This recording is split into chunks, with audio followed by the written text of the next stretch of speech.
नमस्तम।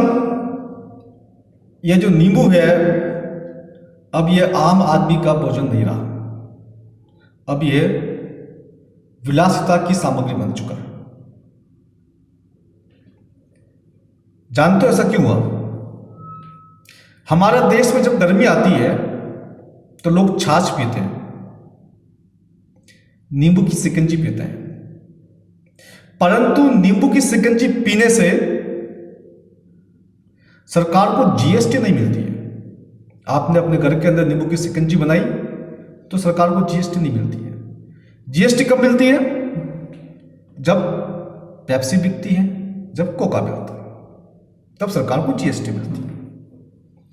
तो हमारी सरकारें, कहने के लिए हमारी सरकारें हैं, परंतु विदेशी षड्यंत्रकारी ताकतों के इशारों पर आकर के देश में महंगाई को बढ़ाया जा रहा है। थोड़े दिनों बाद भारत के अंदर बड़ा फूड क्राइसिस आने वाला है और खाने पीने की चीज़ें कई गुना दाम बढ़ने वाला है। वैसे तो पिछले 2 साल में 50% तो बढ़ ही गया है। ये महंगाई क्या है? महंगाई को समझने की आवश्यकता है। मान लीजिए आपने मेहनत की, साल 2 साल 5 साल 10 साल 20 साल, और 1 लाख रुपया इकट्ठा किया, और आपने सोचा कि यार मैं 2 साल बाद 3 साल बाद इस पैसों को इस्तेमाल करूंगा। और आप 2 साल बाद जब गए मार्केट में 1 लाख रुपया लेकर के, तो 2 साल पहले जितना सामान आता था अब उस 1 लाख में आधा सामान आ रहा है। अर्थात उस सामान को लेने के लिए आपको, उतने ही सामान को लेने के लिए दुगुना पैसा खर्च करना पड़ेगा। अब आप सोचेंगे यार मेरे पास तो 1 लाख रुपया है, जब नोट गिनती करोगे तो 1 लाख निकलेगा, लेकिन बाजार में सामान चूंकि महंगा हो चुका है तो आपको 50,000, जो 2 साल पहले 50,000 में जो सामान मिलता था उतना अब आपको मिलेगा। यह 50,000 की लूट है। यह 50,000 का साथ आपके साथ धोखाधड़ी हुई है। आपके घर में, आपकी तिजोरी में, आपकी जेब पर 50,000 का डाका डाला गया है और आपको समझ में नहीं आया। आपको लगता है महंगाई बढ़ गई। महंगाई नहीं बढ़ी, आपकी जमा पूंजी, जो टैक्स देने के बाद जो पैसा बचा हुआ है सरकार को टैक्स देने के बाद, जो आपने मेहनत से कमाया है, उस पैसे पर सरकार ने डाका डाल दिया है। यह न्यू वर्ल्ड ऑर्डर का बहुत बड़ा एजेंडा है, बहुत बड़ी साजिश है। ये जो पिछले 2 साल से जो नाटक चल रहा है ना, आपने कई बार कहा था कि डॉक्टर साहब ये नाटक है, नाटक है। हाँ, ये नाटक चल रहा है। इस नाटक को पूरा करने के लिए क्यों किया गया, उसके पीछे बहुत सारे कारण हैं।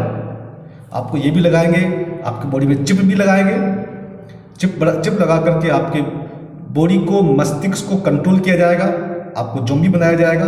वो लक्ष्य भी है। साथ में चीजों को इतना महंगा कर दिया जाएगा कि आपकी जमा पूंजी बेकार हो जाएगी और आप दाने दाने को मोहताज हो जाओगे।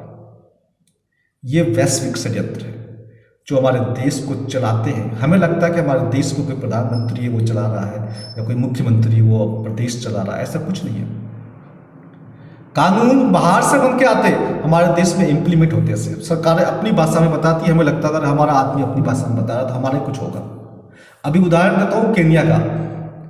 एक जो दरवाजा नाम का जो आदमी है ना, दरवाजा नाम समझ गया आप कौन सी बात कर रहा हूं मैं? वो आदमी और उसके जो षड्यंत्रकारी लोग जो साथ में हैं, उन्होंने केन्या में एक खतरनाक कानून पास करवाया है। केन्या में एक कानून है, seed and plant varieties act 2012, उसकी धारा 8/2, उसके अंदर इन लोगों ने संशोधन किया है। क्या संशोधन किया है कि किसान अपने खेत में जो अनाज उगाया है वो बीज किसी दूसरे किसान को नहीं बेच सकता। वो बीज अपने किसी दोस्त को, किसी रिश्तेदार को फ्री में भी नहीं दे सकता। न सेल कर सकता है, न शेयर कर सकता है। यदि ऐसा करता है तो उसको 20,000 शिलिंग, वहां का जो